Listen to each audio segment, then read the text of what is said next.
Assalamualaikum warahmatullahi wabarakatuh. Hari ini kita akan membahas tentang bagaimana sih caranya menghitung struktur daripada tangga itu sendiri. Nah, di pertemuan yang lalu atau di slide yang sebelumnya itu saya sudah menjelaskan pengenalan bahwa tangga itu mempunyai bagian, diantaranya adalah optrit, antrit, ya, kemudian eh, balok bordes atau plat bordes ya. Nah, juga di sana saya menjelaskan berbagai macam tipe daripada tangga yang biasanya digunakan. Ya, nah sekarang kita akan menghitung strukturnya ya, platnya, penulangannya seperti apa, kemudian bagaimana penerapannya. Oke, sekarang kita mulai.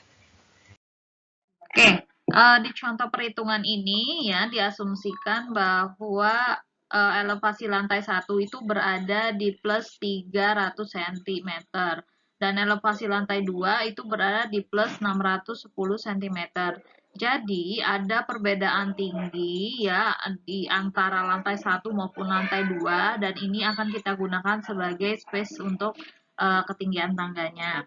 Nah, jadi perbedaan tingginya itu adalah pengurangan dari lantai 2 dikurangi lantai 1, yaitu sekitar 310 cm. Nah, ini kita coba membuat dengan tangga U dengan satu buah bordes seperti ini, seperti halnya di kampus-kampus ya, biasanya kita menggunakan tangga U. Di sini apa namanya? Ini akses orang naik ya, akses orang naik. Kemudian ada plat bordes di sini untuk istirahat ya, biasa untuk daerah belokan. Kemudian naik lagi ke atas, baru sampailah kita ke lantai yang di atasnya ya. Nah, di sini diasumsikan lebar satu buah tangga ya, satu buah tangga ini adalah 120 cm. Sedangkan space untuk ukuran tangga tadi lebarnya adalah 300 cm dikali 400 cm itu 300 cm itu adalah lebar ini ya, lebar ruangan yang akan digunakan untuk membuat tangga. Kemudian panjangnya adalah sekitar 400 cm atau 4 meter. Nah, kalau ada dua tipikal tangga U ini seperti ini yang lebarnya masing-masing 120, berarti lebar total tangga ini adalah sekitar 2 kali 120, 2 kali lebar tangga ditambah 10 cm yaitu jarak antaranya. Jadi di sini ya. Jadi antara tangga itu tidak berhimpit atau tidak tumpang tindih, melainkan ada sedikit space ya, ada sedikit space sekitar 10 sentian ya, 10 sentian biasanya untuk railing atau untuk karena untuk kenyamanan juga, maka nanti ada jaraknya di sini 10 cm sehingga total jarak antaranya adalah 250 cm. Jadi oke ya, berarti space untuk ruang tangga itu masih bisa ya kita berikan. Kemudian digunakan S ini adalah ketinggian daripada anak tangga. Ketinggian dari anak tangga itu adalah 17 cm ya, 17 cm. Kemudian A-nya itu adalah lebar tapak ya, lebar tapak yang akan kita injak. Plat lantai plat anak tangga yang akan kita injak itu adalah 28 cm. Nah, di aturan pedoman atau syarat, aturan ukuran langkah yang ideal itu berada di nilai 63 cm. Namun dia boleh berada di antara 59 sampai dengan 65 cm dengan menggunakan persamaan 2 kali ketinggian anak tangga atau 2 kali S ditambah dengan lebarnya anak tangga ya atau A. Nah, kemudian untuk aturan keamanan S ditambah A itu harus 46 cm atau aturan kenyamanan juga A dikurangi S itu sama dengan 12 cm. Nah, nanti ini bisa dihitung di sini ya, kalau 2S plus A sama dengan dapatnya 62 itu masih oke lah ya, masih berada di range aturan ukuran langkah, ini masih sesuai dengan pedoman. Kemudian untuk S plus A-nya sendiri ya, di sini diperoleh 45 cm, 45 cm masih lebih kurang mendekati lah dari 46 cm. Jadi sebenarnya karena keterbatasan ruang juga, karena tidak semua bangunan itu ukurannya 300 kali 400 atau ada juga yang agak sempit dan sebagainya. Jadi ini range-nya antara ya paling tidak itu mendekati angka-angka yang ada di aturan pedoman yang di dalam. Oke, di sini kita ketahui bahwa jumlah anak tangga itu adalah N sama dengan H, ya, N itu jumlah anak tangganya, H itu adalah perbedaan tinggi antar lantai, tadi selisihnya berapa, yaitu 3,1 meter atau 310 cm, itu dibagi dengan S itu adalah ketinggian daripada anak tangga yang kita rencanakan. Tadi kan rencananya adalah 17 cm. Dan ini nilainya N-1 H per S-1 sehingga diperoleh 17,24 buah ya. Nah, untuk itu kita bulatkan anak tangga tadi dibulatkan ke atas menjadi 18 buah. Di mana 14 buah anak tangga dengan S sama dengan 17 cm, terus 4 buah anak tangga dengan S sama dengan 18 cm. Beda tinggi anak tangga sebesar 1 cm dapat ditolerir dan tidak akan terasa bagi pemakai. Anak tangga dengan ketinggian 18 cm tersebut ditaruh di bagian bawah dan di bagian atas tangga ya, ditaruh di bagian bawah dan di bagian atas tangga. Oke. Tadi kan perencanaannya awalnya memang 17 cm ya. Nah, tapi it's okay ya karena 1 cm itu masih terlalu kecil ya, jadi tidak akan ada perbedaan secara signifikan ya. Oleh sebab itu maka kita akan tetap gunakan. Nah, tadi ya total anak tangga tadi kan 18 buah ya, ini tadi total jumlah anak tangga. Nah, itu jumlah anak tangga itu kita bagi untuk anak tangga sisi atas maupun sisi bawah ya, kayak gini. Ini kan sisi atas, ini sisi bawah. Jadi kita naik dulu ketemu plat bordes, kemudian kita naik lagi ke atas baru sampailah kita di lantai yang berikutnya. Nah, untuk itu kita bagi nih jumlah anak tangga atas sama dengan jumlah anak tangga bawah, yaitu 18 ya. 18 ini kita bagi 2, dapatnya 9 buah. Jadi 9 di bawah, 9 di atas. Nah, untuk panjang ruang tangga sendiri yang diperlukan yaitu 9 dikalikan 9 tadi adalah jumlah anak tangganya ya. Ini jumlah anak tangganya yaitu 9 dikalikan dengan A itu kan tadi lebar daripada anak tangga yang direncanakan yaitu sebesar 28 cm ditambah dengan lebar bordes ya. Lebar bordes yang direncanakan itu adalah 120 ya. Lebar bordesnya adalah 120. Nah, sehingga dengan kata lain ya 120 itu dari sini ke sini. Ya, nah itu dengan kata lain panjang ruangan tangga yang diperlukan itu adalah 372 cm dan ini oke karena ruangan space yang disediakan itu adalah sekitar 400 cm. Jadi perencanaan ini masih bisa terpenuhi oleh space ruang yang ada. Nah, misalkan sistem struktur tangga itu kita perhitungkan ada tiga macam asumsi ya yang akan kita pertimbangkan. Asumsi yang pertama itu di mana tangganya ini tipikalnya di sini ada kolom ya, disupport oleh kolom di bawah ini. Kemudian di bagian ujung ini juga disupport oleh kolom maupun balok induk, itu juga bisa ya. Nanti maksudnya di plat ini ya, ini di sini ini di cover oleh ada kolom, ada tiang-tiang di ujung-ujungnya. Ya, ini potongannya tampak samping ya. Kemudian di sini di bagian ini ya, di bagian yang mana ini ada baloknya. Jadi itu bukan diasumsikan sebagai plat lantai ya, plat tangga, tapi dia diasumsi sebagai balok. Jadi di bagian tengah itu nanti yang menopang strukturnya adalah balok-balok. Jadi plat lantainya ini nanti bentuknya kayak cantilever gitu. Kemudian yang asumsi yang bagian B ya, di sini plat bordesnya kayak melayang, di bagian ini melayang ya. Jadi mungkin dia hanya diletakkan di bagian dinding aja, jadi tidak diasumsikan dia atau dia terletak bebas gitu ya. Kemudian ini ya disupport oleh kolom bisa atau nanti balok ya. Kemudian ini juga harus disupport oleh balok lagi ya. Baloknya seperti apa nanti bentuknya adalah cantilever. Kemudian untuk tipikal yang ketiga, yang C ya, seperti yang biasa, seperti yang digunakan di kampus FTS PUI, di situ bahwa kita ada balok ya atau kolom ya, satu kolom. Nah, kalau di kampus itu kita pakai balok ya, balok bordes, yaitu balok yang menopang plat bordes dan plat anak tangga ke bawah maupun ke atas ya. Di sini juga ada supportnya di sini ya, ada balok bordesnya, kemudian dari balok balok induk itu nanti akan didistribusikan ke kolom ya kalau di kampusnya. Nah, ini untuk pemasangan tulangannya sendiri untuk tipikal C, untuk tipikal C ini yang dari anak tangga yang atas ya, ini kan bentuknya seperti ini ya. Nah, ini penulangannya itu harus dipasang bagel yang cukup atau sengkang yang cukup apabila ini asumsinya kita adalah asumsi balok ya. Di sini supportingnya adalah balok. Ini harus dipasang bagel yang cukup. Kemudian untuk peletakan yang di bagian bawah ini kan bentuknya seperti itu. Maka kalau kita taruh tulangannya bentuknya lurus aja seperti ini, maka ini resiko ya. Resiko akan terjadinya crack ya atau gagal. Maka yang paling benar itu pemasangannya adalah diteruskan ke bagian ini, diluruskan. Jadi tulangan ini harusnya lurus. Kemudian nanti diturunkan ke bawah, dikalitkan ke bawah, yang dari bawah nanti dikalitkan ke penulangan atas ya. Seperti itu. Nah, untuk asumsi A, B, C tersebut semuanya benar dengan catatan pelaksanaan sesuai dengan asumsi yang kita pilih.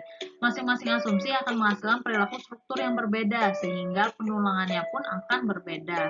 Di mana asumsi B ini ya, kita asumsikan bahwa ini tadi kan terletak bebas, maka dia ini momen negatifnya ada di dekat tumpuan, kan tumpuannya kan di bagian kolom ini tercover momen negatif. Artinya apa? Artinya di bagian ini nanti tulangannya berada di bagian atas ya, sedangkan yang ini penulangan tariknya ada di sisi yang bagian bawah, bending momennya.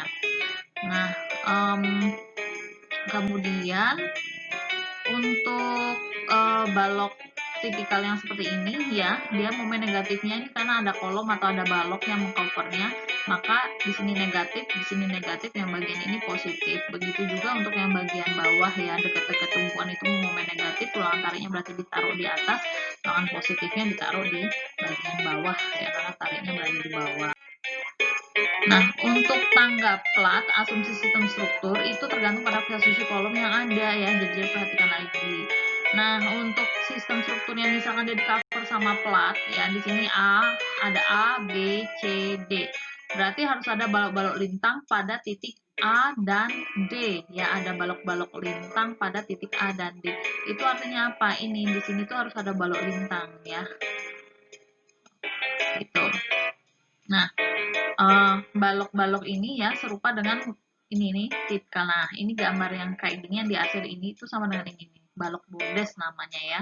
Nah, balok-balok ini harus ada yang mendukung. Dukungan dapat berupa kolom, dinding, atau balok induk. Jadi dia harus disupport ya. Dia kan nggak bisa berdiri gitu aja. Jadi dia harus didukung oleh kolom, dinding, maupun balok induk yang ada. Nah, ini bentuknya seperti itu. Kemudian untuk tipikal yang kedua, ini kan disupport ya, disupport oleh balok bordes. Kemudian di sini nggak ada yang support, nggak ada yang bisa support. Kemudian di sini baru ada support.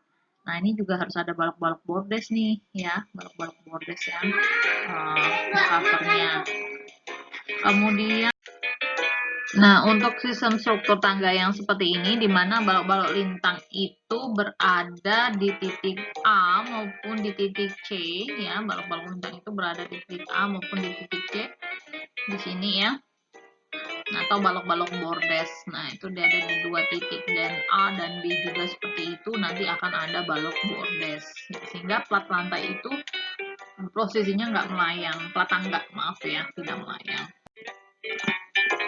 Nah, tangga tanpa balok-balok lintang atau tangga layang, analisa struktur harus dilakukan secara 3 dimensi. Tapi kalau tangga yang tipikal tadi itu masih boleh tangga dengan perletakan adanya balok-balok bordes yang mengakunya itu boleh secara 2 dimensi. Tapi kalau misalkan dia benar-benar melayang, ya benar-benar melayang, maka ini harus didesain secara 3 dimensi ya. Jadi benar-benar harus memodelkan bentukannya seperti apa.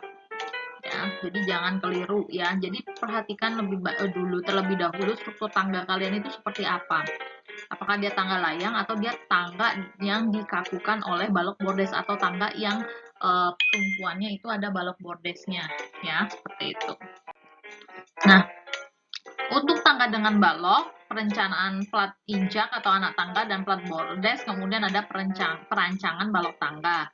Untuk tangga plat tanpa balok, perancangan plat tangga dan plat bordes, dan perancangan balok-balok lintang ya. Jadi dengan kata lain ini tipikalnya berbeda ya. Untuk tangga dengan balok itu maksudnya apa? Nah, di sini baloknya plat lantai itu ya pembebanannya itu nanti ditahan oleh balok ya di bawahnya ya tipikal. Jadi dia ada balok di bawah plat tangganya. Nah, sedangkan tangga plat tanpa balok itu perencanaan plat lantai dan plat bordes. Nah, habis itu dia bebannya akan diteruskan oleh balok bordes. Ini balok-balok lintang, di sini balok-balok bordes. Nah, kalau balok tangga itu letaknya persis di bawah plat tangga. Jadi, gimana bentuk tangganya, yaitu bentuk balok tangganya juga ya, seperti kalau di UI itu di gedung kuliah umum atau GKU. Nah, kalau tangga plat itu seperti di gedung FTSP ya, gedung FTSP itu tipikalnya adalah tangga plat. Nah, kemudian perencanaan kolom dan fondasinya pada ruang tangga, biasanya kolom dan fondasi ini juga merupakan bagian dari struktur bangunan secara keseluruhan yang mendapat beban dari lantai-lantai bangunan dan beban tangga. Nah, jadi dengan kata lain, hati-hati pada saat mendesain bangunan secara keseluruhan, maka diperhatikan adakah kolom-kolom tertentu yang menerima beban daripada tangga ya. Jadi pada saat mendesain struktur bangunan itu pastikan bahwa baloknya ini sudah menerima beban daripada plat tangga yang akan digunakan agar kolom-kolom dan fondasinya itu kuat untuk menahan beban yang bekerja. Nah, sebagai catatan, perancangan tangga biasanya dilakukan terpisah dari hitungan struktur portal bangunan seperti halnya elemen-elemen aksesoris lainnya seperti sunscreen, talang air, list plank, dan sebagainya ya. Jadi dia dilakukan hitungannya secara terpisah. Nah, gambar-gambar rencana dan pelaksanaan harus sesuai dengan asumsi yang digunakan dalam hitungan. Dengan kata lain adalah setelah kita buat denah, sebenarnya setelah kita buat denah ya, kita merencanakan denahnya, fungsi ruangannya mau dibuat seperti apa, peletakan balok kolomnya di mana. Nah, itu kita tidak langsung membuat hitungan struktur terlebih dahulu untuk struktur utama, melainkan kita hitung bangunan pelengkapnya dulu atau struktur pelengkapnya dulu. Misal kita menggunakan atap baja ya, atap kuda-kuda dari baja, mau baja konven maupun baja ringan ya. Nah, itu kita pertimbangkan bentuknya seperti apa ya, desain dimensinya seperti apa. Kemudian kita dapat reaksi nih di peletakan sendirol atau sendi-sendinya dari struktur rangka atap yang kita gunakan. Nah, reaksi tersebut itu akan menjadi beban titik ya, akan menjadi beban titik di kolom yang akan mensupport peletakannya tadi sih struktur atap. Jadi hati-hati ya, jangan desain bangunan itu duluan, tapi desainlah struktur pendukung yang akan membebani struktur utama. Nah, seperti tangga ini juga, jadi desain tangganya dulu, kira-kira bebannya berapa, nanti lebarnya berapa, kan sudah dari denah itu kita bisa tahu ya. Kemudian nanti dia dapat reaksi nih di peletakannya. Nah, di balok-balok bordes ini dapat nilai beban, dapat nilai reaksi. Nah, itu kita inputkan di sana. Nah, nanti dari situ baru kita akan mengisi nilai yang akan membebani struktur utama. Nah, untuk hitungan tulangan tangga pada dasarnya identik dengan hitungan tulangan untuk elemen balok dan plat biasa. Dengan BMD yang demikian ya, bahwa misalkan peletakannya ini seperti ini plat tangganya, kemudian ini adalah balok-balok bordes, artinya ini adalah bagian tumpuan, maka karena dia ini sebenarnya hanya direncanakan untuk menahan beban gravitasi ya, gravity load, yaitu hanya beban mati dan beban hidup saja, maka bentuk bending momennya adalah sebagai berikut. Di dekat tumpuan adalah momen negatif, di bagian lapangan dia akan mengalami momen positif. Nah, dengan BMD yang bentuknya sedemikian rupa ini, berarti hitungan tulangan dilakukan dengan penampang potongan vertikal seperti pada gambar. Ya, hal ini tidak praktis karena tulangan yang dipasang miring sejajar dengan permukaan balok atau plat betonnya. Ya, jadi kan plat tangganya atau balok tangganya, ya itu kan bentuknya miring ya. Nah, sehingga kita bisa menguraikan beban tangganya menjadi sebagai berikut ya. Ini asumsinya bebannya memang beban terbagi merata ya, akibat dead load maupun live load yang ada. Kemudian ini adalah diagram SFD BMD-nya, ini adalah diagram SFD BMD NFD yang bekerja ya. Ini BMD-nya yang bentuknya parabolik. Kemudian yang ini adalah SFD-nya yang merah, kemudian NFD-nya yang warna kuning ya. Nah, hitungan penulangan dilakukan pada penampang tegak yang lurus sumbu memanjang balok atau memanjang plat. Ya, jadi dia tegak lurus terhadap bidang platnya aja atau bidang baloknya. Nah, untuk hitungan tulangan plat tangga itu ditinjau per lebar 1 meter atau 1000 mm. Ya, ini milimeter ya harusnya. Dengan kata lain bahwa ini desainnya mirip seperti desain plat lantai ya. Nah, bahwa di mana tulangan ini kita letakkan ya tergantung daripada bending momennya tadi. Bending momennya tadi bentuknya gimana? Dia momen positif apa momen negatif? Kalau tulangan tariknya berada di bawah, artinya apa? Artinya ini menderita momen positif, maka tulangan tariknya berada di serat terbawah ya. Nah, kemudian kita berdasarkan ini ya penulangan ini kita bikin diagram regangannya, ini diagram regangannya dan ini diagram tegangannya, bahwa kalau ada tulangan itu adalah daerah tension ya atau TS, tension steel. Kemudian di bagian ini adalah bagian desak beton atau compression concrete, dan ini adalah bending moment yang momen internal force yang didapat dari hasil penampang. Nah, MU sama dengan CC dikali D min A per 2. Ya, lengan daripada titik berat CC ini berada di setengah A terhadap nilai TS-nya. Itu setara dengan CC kali D min A per 2. Ini lengannya. Momen adalah gaya kali lengan. Gayanya mana? Gayanya CC. Ya. Nah, dari sini bisa kita peroleh CC sama dengan 0,85 ya. 0,85 kali F aksen C, yaitu perubahan daripada bentuk pengujian kuat tekan yang parabolik ini kita ubah menjadi daerah berbentuk persegi ya. Jadi konversinya adalah 0,85 F aksen C dikalikan A ya, dikalikan dengan B ya, kemudian dikalikan dengan lengannya. Nah, momen adalah momen terfaktor ya, momen terfaktor ya. Ingat bahwa momen ini adalah hasil daripada 1,2D ditambah 1,6 L ya dari hitungan hasil analisa struktur tangga. Sehingga persamaan tersebut menjadi persamaan kuadrat dalam A. Nanti A kita dapat hitung dari persamaan kuadrat A, ini persamaan ABC. Nah, dengan syarat sigma horizontal sama dengan 0, di mana CC sama dengan TS, nanti kita dapat menghitung nilai AS-nya berapa. Ya kan? Karena kita pengen tahu nih, ini kita harus pakai diameter berapa dan jaraknya berapa. Jadi yang kita cari ini AS-nya berapa. Nah, dengan syarat penulangan, AS max itu dia tidak boleh lebih dari 0,75 AS balance, dan AS min dia harus berada di antara nilai dua ini.